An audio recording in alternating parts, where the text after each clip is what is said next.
मैं डॉक्टर इरशाद अली खान से आचार्य राजनीति विज्ञान राजकीय बंगड़ महाविद्यालय डीडवाना में कार्यरत हूँ। आज हम मनु द्वारा प्रतिपादित आर्थिक एवं सामाजिक व्यवस्था का अध्ययन करेंगे। अर्थव्यवस्था और राजकोष से संबंधित हम उस समय के जो विचार थे उनके संदर्भ में हम अध्ययन करेंगे। मनु के मतानुसार राजकोष राज्य के प्रशासनिक क्रियाकलापों के लिए अत्यंत महत्वपूर्ण है।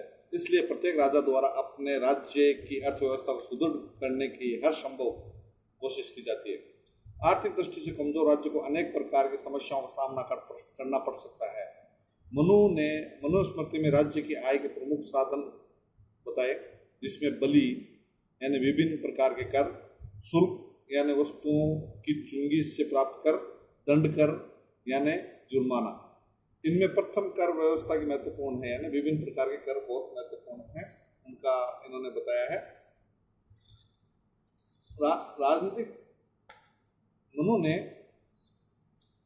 अपने राजकोष संबंधी विचारों में राजनीति और शास्त्र के अटूट संबंध को सिद्ध करने का प्रयास करते हैं। उसके अनुसार कर भार की मात्रा आवश्यकता अनुसार होनी चाहिए। अत्यधिक कर जनता में असंतोष की भावना बढ़ा सकते हैं और कर की कम मात्रा राजा और राज्य दोनों के लिए अहितकारी सिद्ध होते हैं। मनुस्मृति में करारोपण के महत्वपूर्ण सिद्धांत का विवेचन भी प्रस्तुत किया गया है। उनका मत है कि कर इस प्रकार वसूल किए जाने चाहिए जिससे गरीब जनता पर कर का भार कम पड़े और समृद्धिशाली लोगों पर कर भार अधिक पड़े।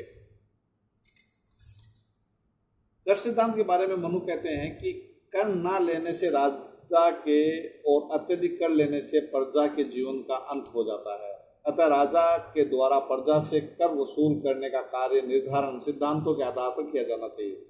उसके अनुसार ये सिद्धांत निम्नलिखित हो सकते हैं, जिसमें प्रजा रक्षण का सिद्धांत, अर्थात मनु के अनुसार कर लेने का उद्देश्य और आधार प्रजा का रक्षण है, यानी प्रजा का रक्षण है। अतः राजा को जनता से कर लेने के बदले उसके जीवन व संपत्ति की रक्षा करनी चाहिए। इसमें यह भावना निहित है कि यदि राजा अपने इस दायित्व को पूरा नहीं कर सकता तो उसे कर लेने का भी कोई अधिकार नहीं है। लाभ पर कर का सिद्धांत, मनु का मत है कि किसी वस्तु या व्यापार पर हुए व्यय के पश्चात जो विशुद्ध लाभ बचता है उस पर ही कर लगाना चाहिए। राष्ट्रीय योजना का सिद्धांत, राजा के लिए आवश्यक है कि वह राष्ट्र को संपन्न बनाने हेतु राष्ट्रीय योजनाओं की दृष्टि में रखते हुए ही कर लगाए। व्यथा मुक्ति का सिद्धांत, राजा द्वारा प्रजा से कर इस प्रकार वसूल किए जाने चाहिए कि कर देने में प्रजा को किसी प्रकार का कष्ट या अभाव न हो। मनु के अनुसार जिस प्रकार जोंक, बछड़ा और मधुमक्खी थोड़े थोड़े अपने अपने खाद्य क्रमशः रक्त, दुग्ध, मधु ग्रहण करते हैं, उसी प्रकार राजा को प्रजा से थोड़ा थोड़ा वार्षिक कर वसूल करना चाहिए। अधिक कर निषेध का सिद्धांत, मनु इस बात के विरोधी हैं कि राजा प्रजा पर उसकी सामर्थ्य के बाहर कर लगावे। उनके अनुसार जो राजा मूर्खतावंश अपने अधीन प्रजाजन से अधिक कर वसूल करता है वह स्वयं अपना और अपने बंधुओं का ही नाश करता है। मनुस्मृति में करों की दर के विषय में कुछ बातें कही गई है। व्यापारियों से कर उनके सभी प्रकार के लाभ व व्यय को देख कर लिया जाना चाहिए। राजा को कर के रूप में पशु, स्वर्ण का 5वां भाग, भूमि की श्रेष्ठता, उपजाऊपन, परिश्रम आदि पर विचार कर धन्य का 6वां, 8वां, 12वां भाग ग्रहण करना चाहिए। वृक्ष, मांस, घी, गंध, औषधि, कपड़ा, मिट्टी के बर्तन और पत्थर की बनी सभी वस्तुओं का 6वां भाग कर के रूप में लिया जाना चाहिए। कारीगर, बढ़ई, मजदूर आदि से राजा प्रति मास 1 दिन काम कराए। राजा द्वारा वृद्ध, अपंग, अंधे व्यक्तियों से कर नहीं लेना चाहिए। मनु कहता है कि राजा ब्राह्मणों पर किसी भी प्रकार का कर न लगाए। उपयुक्त विवेचना के आधार पर यह कहा जा सकता है मनु कर संबंधी विचार व्यवहारिक, तर्कसंगत और समय अनुकूल थी उस समय की। दूसरा जो बिंदु आज हम पढ़ाएंगे वह है सामाजिक व्यवस्था। सामाजिक व्यवस्था में मनु को केवल उनके राजदर्शन के आधार पर ही नहीं जाना जाता है, अपितु समाज दर्शन में से भी उनके विचार महत्वपूर्ण है। जहाँ मनु ने राजदर्शन के माध्यम से राजाओं के लिए निर्देश दिए, राजा राज्य के राजनीतिक क्रियाकलापों के संबंध में अवगत कराया है कि किस प्रकार से राज्य अपना वर्चस्व स्थापित कर सकता है। वहीं समाज दर्शन यानी सामाजिक व्यवस्था के माध्यम से मनु ने संगठित समाज की परिकल्पना प्रस्तुत की है, जिसमें सामाजिक संगठन के सिद्धांतों, विभिन्न वर्णों के कर्तव्यों तथा सामाजिक व्यवस्था के संदर्भ में राज्य के दायित्व आदि का विस्तार से वर्णन किया गया। मनुस्मृति में उल्लेखित सामाजिक व्यवस्था के दो प्रमुख अंग हैं, एक तो वर्ण व्यवस्था और दूसरा है आश्रम व्यवस्था। वर्ण व्यवस्था में ब्राह्मण शिक्षा मंत्रणा कार्य करेगा, क्षेत्रीय शासन, सुरक्षा, वैश्य व्यापार और उत्पादन, शूद्र सेवा। ब्रह्मचर्य आश्रम, गृहस्थ आश्रम, वानप्रस्थ आश्रम 3 है। वर्ण व्यवस्था को पाश्चात्य राजनीति विचारक प्लेटो न्याय सिद्धांत के रूप में अपनाता है, जिसमें 3 वर्ण करता है वो। समाज दर्शन का मूल उद्देश्य संगठित समाज व्यवस्था की स्थापना करना है। इसमें प्रत्येक व्यक्ति की योग्यता व कार्य के अनुसार दायित्व सौंपे जाते हैं। वर्ण व्यवस्था में मनु धर्म और कार्य के आधार पर समाज को 4 वर्णों में यानी ब्राह्मण, क्षत्रिय, वैश्य और शूद्र में विभाजित करता है।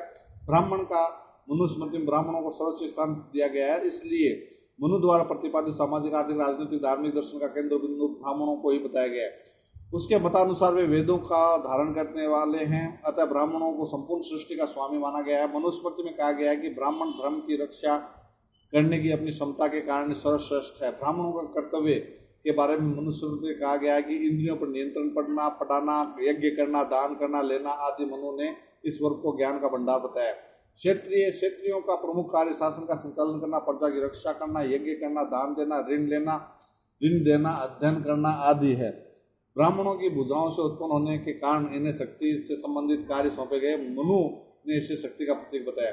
वैश्य मनु ने आर्थिक व्यवस्था का संचालन, आर्थिक विकास का उत्तरदायित्व वैश्य को सौंपा है। उनके प्रमुख दायित्वों में व्यापार करना, पशुओं की रक्षा करना, पशुपालन, यज्ञ करना, अध्ययन करना, ब्याज लेना, कृषि कार्य, उत्पादन संबंधी कार्य आदि शामिल हैं। शूद्र के रूप में जो होता है, मनु ने अपनी सामाजिक व्यवस्था में सबसे निम्नतम स्थान शूद्रों को दिया है। मनुस्मृति में बताया गया है कि शूद्रों का प्रमुख कार्य अन्य 3 वर्णों ब्राह्मण, क्षत्रिय, वैश्य की सेवा करना है। इन्हें वेदों के अध्ययन और शिक्षा प्राप्ति से वंचित रखा है। उनके इस विचारों के कारण ही वर्तमान में उसकी बड़ी आलोचना की जाती है। उसके विचारों को असामयिक, अप्रासंगिक बताया जाता है। दलित वर्ग मनुस्मृति की होली भी जलाते हैं। आश्रम व्यवस्था जो है उसमें मनु के अनुसार मानव जीवन का लक्ष्य है धर्म, अर्थ, काम, मोक्ष की प्राप्ति करना है। इसी उद्देश्य को ध्यान में रखते हुए मानव जीवन के विभिन्न भागों में विभाजित किया गया।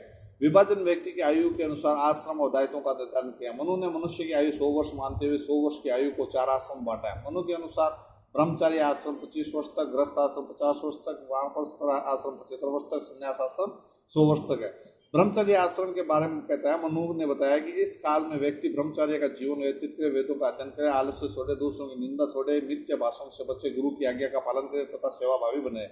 गृहस्थ आश्रम गृहस्थ जीवन में परिवार के पालन पोषण की महत्ता दे। इस एक गृहस्थ सभी गुणों से संपन्न कन्या से विवाह करने के पश्चात गृहस्थ आश्रम में निवास करे। वानप्रस्थ आश्रम इस अवस्था में व्यक्ति संपत्ति, गृह आदि मोह माया के बंधन से त्याग करे, अपनी पत्नी सहित अकेले वनप्रस्थी बने। इसमें इंद्रियों पर नियंत्रण रखना आवश्यक है। संन्यास आश्रम मनु के अनुसार इस आश्रम में प्रवेश करने से पहले मनुष्य को सभी ऋणों अर्थात देव ऋण, ऋषि ऋण, पितृ ऋण से अवश्य मुक्त होना चाहिए। मानव जीवन का यह अंतिम आश्रम है। व्यक्ति के जीवन का औसतम लक्ष्य मोक्ष प्राप्त करना है। यह लक्ष्य आश्रम व्यवस्था के माध्यम से प्राप्त हो सकता है। विभिन्न वर्गों के मध्य परस्पर संबंध बताया इन्होंने कि कौन कौन सा कार्य कौन कौन करेगा। समाज व्यवस्था में विभिन्न वर्णों को पद्धति स्थान को औचित्य बताया गया है, जिसमें ब्राह्मण, क्षेत्रीय, वैश्य अलग अलग कार्य के हिसाब से करेंगे। शूद्रों के प्रति घोर अपमान और भेदभाव किया है जो वर्तमान में अमान्य है। स्त्रियों को भी स्वतंत्रता का निषेध किया है। ये भी मनु की एक कमजोरी इसमें सामाजिक व्यवस्था में दिखती है। आज इतना ही, धन्यवाद।